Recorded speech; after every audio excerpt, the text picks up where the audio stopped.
नमस्कार, खबर समय जगत में आपका स्वागत है। मैं हर्षिता जौहरी। आई नजर डालते हैं देश प्रदेश से जुड़ी तमाम खबरों पर। उज्जैन। 1 महीने पूर्व दमदमा स्थित राजू नगर में सरकारी रोड बनाया जा रहा था, जहां पर आंगनवाड़ी की जमीन है। वहीं 4 लोगों ने कब्जा कर रखा है। वहीं कब्जाधारी मनोज पिता बंसीलाल, धर्मेंद्र पिता बंसीलाल, प्रिंस पिता मनोज, अकू पिता मनोज, इन 4 लोगों ने आंगनवाड़ी की जमीन पर दमदमा स्थित कब्जा कर रखा है। जब जितेंद्र और उनकी माता मायाबाई विधवा ने रोड निर्माण हो रहा था, तब वहां पर भी सीसी रोड करने को कहा तो चारों लोगों ने जितेंद्र पर, जो कि विकलांग है, उस पर पीछे से तलवार और लाठियों से पांव और सर पर हमला कर दिया और मायाबाई को भी जान से मारने की धमकी दी व चाटे मारे, जिसके चलते माधवनगर थाने में एफआईआर भी दर्ज करवाई, परंतु फरियादी को थाने से कोई न्याय नहीं मिला और मामूली धाराएं लगाई। थाने वालों के दबाव के चलते मायाबाई ने परेशान होकर भीमसेना के राष्ट्रीय अध्यक्ष मनोज परमार के सानिध्य में कलेक्टर और एसपी को ज्ञापन दिया और उचित कार्यवाही की मांग की। अब देखना यह है कि 4 अपराधियों पर पुलिस और प्रशासन क्या 307 की धारा लगाई गई या नहीं।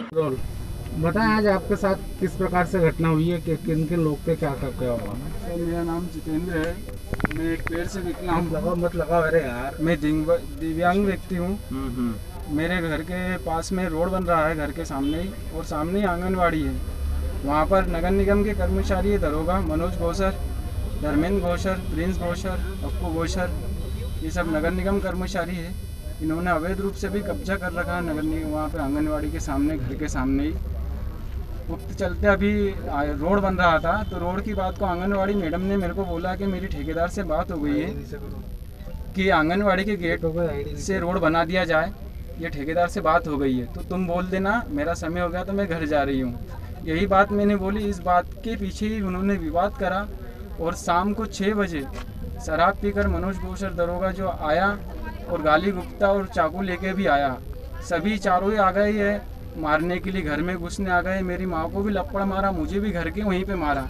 हमने जान बचाकर ताला लगा लिया, चैनल अंदर हो गए। चैनल तोड़ने की भी बहुत कोशिश करी उन्होंने शाम को, लेकिन वो नहीं तोड़ पाए। मैंने 100 नंबर कोशिश से मैं फ़ोन लगाया, 100 नंबर गाड़ी आई तो सब घर में घुस गए। उसके बाद 100 नंबर वाले पुलिस वाले ने बोला कि आप पुलिस रिपोर्ट कर दो, तो हम थाने गए। थाने पे वहाँ पर गए, हमने रिपोर्ट, उन्होंने साधारण आवेदन लेके ही, रिपोर्ट भी नहीं लिखी, साधारण आवेदन ले लिया और हमें बोला कि तुम जाओ घर। हमने वो भी करा, आवेदन भी दिया और हम घर आए। मैं सेव लेने के लिए दुकान तरफ गया, क्योंकि समय हो गया था 8:30-9 बजे का, तो खाना बना नहीं था घर पे। मेरी मम्मी रहती है और मैं रहता हूँ। मेरी मिसेस उस समय नहीं थी, 1-2 दिन पहले ही गए थे। मेरी 2 छोटी छोटी बच्चियाँ हैं। मैं दुकान तरफ गया, इतने पीछे दुकान से वहाँ मंदिर चौराहे तक पहुँचने वाला था दुकान के वहाँ, और पीछे से आके लट से हमला कर दिया मेरे ऊपर। 2-4 लट मेरे विकलांग पैर पे भी मारा, इस पे भी मारा, तो मैं ऐसे कैसे सामने गिर गया। फिर चारों आरोपी मुझे मारने लगे। मनोज घोषर ने मुझे तलवार से वार किया यहाँ सामने। मैंने इस हाथ से उसको पकड़ा भी सही, यहाँ पर मेरे को हुआ। इन्होंने कम से कम मेरे को 20 से 25 मिनट तक मारा। नाम के बाद कौन कौन आरोपी के नाम? आरोपी के नाम है मनोज घोषर, धर्मेंद्र घोषर, वो प्रिंस घोषर और अक्कू घोषर। मैं वहाँ पे बेहोश था, काफ़ी लोग थे इनके साथ में। मारने बीच बचाव भी किया वहाँ के मोहल्ले वालों ने, आपका नाम बता दो। लेकिन उन्होंने किसी को आने नहीं दिया। नाम बताओ आपका। मेरा नाम जितेंद्र चौहान है। कृपया करके मैं दिव्यांग विकलांग व्यक्ति की मदद करें। थाने पे भी सुनवाई नहीं हो रही है। मैं 6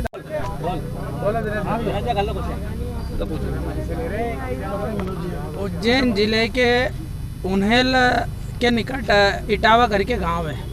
इटावा में कई वर्षों से एक हनुमान मंदिर है, और हनुमान मंदिर के आसपास बहुत बड़ी खुली ज़मीन है जो सरकारी है, सरकार की ज़मीन है।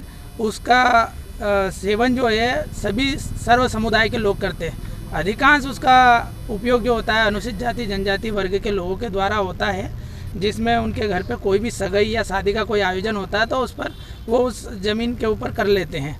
अच्छा, उनके यहाँ पर कोई मृत्यु जैसा भी विषय होता है तो वो वहाँ पर कर लेते हैं, क्योंकि उनके पास में कोई सामुदायिक भवन नहीं है, कोई धर्मशाला नहीं है। उसी गांव के दबंग लोग जिनके पास धर्मशाला की व्यवस्था भी है, उनके पास सामुदायिक भवन पे भी उन लोगों ने कब्जा कर रखा है।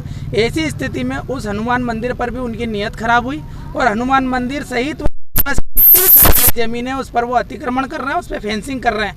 वो फेंसिंग करने के पश्चात में होगा क्या है कि जो हमारा अनुसूचित जाति वर्ग है, जो हमारा बलाई समाज है, रविदास समाज के लोग जो वहाँ पर अपने उत्सव, अपने त्यौहार मनाते हैं, उनके पास में कोई जगह नहीं रह जाएगी। ऐसी स्थिति में वे कहाँ पर जाएंगे और कहाँ पे अपने उत्सव त्यौहार मनाएंगे, क्योंकि वो इतने समृद्ध नहीं है कि आपके शहरों के गार्डन बुक कर सके। ऐसी स्थिति में सरकार की ज़मीन सरकार के पास ही रहे और सर्व समुदाय उसका इस्तेमाल करे, सर्व समुदाय के वो काम आए, ऐसी अपेक्षा और ऐसी उम्मीद के साथ में हम माननीय जिलाधीश महोदय उज्जैन से मिलने आए हैं। उनको आग्रह करने आए, उनको निवेदन करने आए कि जो अतिक्रमण हो रहा है उसे रोकथाम करे, जो दबंगई वहाँ पर हो रही है उसकी रोकथाम करे और आरोपियों पर कार्रवाई की जाए। इस मांग को लेकर हम यहाँ पर समस्त बलाई समाज इकट्ठा हुआ है। पूरा उज्जैन जिले का बलाई समाज माननीय जिलाधीश महोदय से मिलने आए।